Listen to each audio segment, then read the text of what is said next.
we all said we kind of felt empowered to use our privilege, our right to protest, as a lot of countries don't have that. We were like, you know what, we're really privileged, we have time now that we're in lockdown to do this, like, why not do it?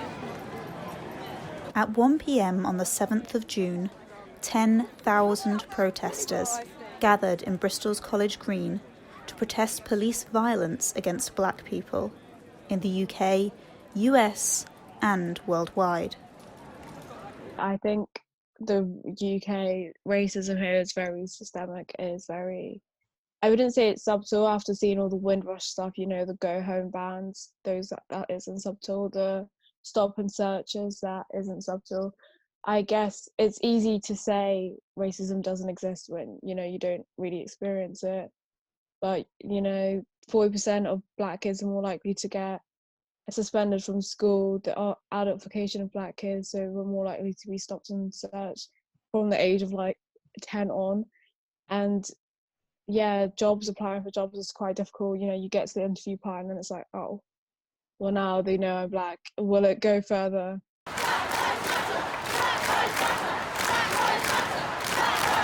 It's been insane for us. We're really overwhelmed. We didn't think we'd have the reaction afterwards, even during the day and stuff. We've had, we're invited into Labour meetings to talk about how they can push for an anti-racist party, and we've been speaking to educational places and seeing how they could push for an anti-racist education, which is great for us. And the whole dominoes effect after the Colston statue and having statues removed in different places like East London and then having the names changed, it's been insane. I guess we didn't think we'd have that impact, over a day.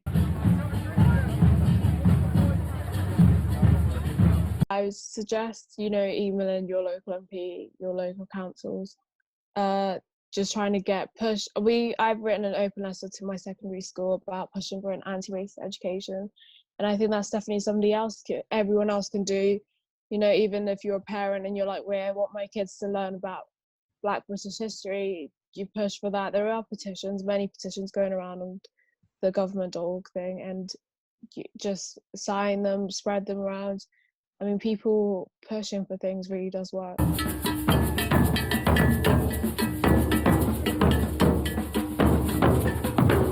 When the system is built to disadvantage a group of people, it's hard to say, you have to completely abolish the whole thing and kind of push for.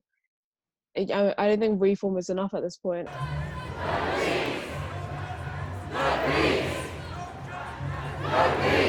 Diversity training doesn't really dismantle racism if it's not from an early age. Definitely, a mind is molded from a young age.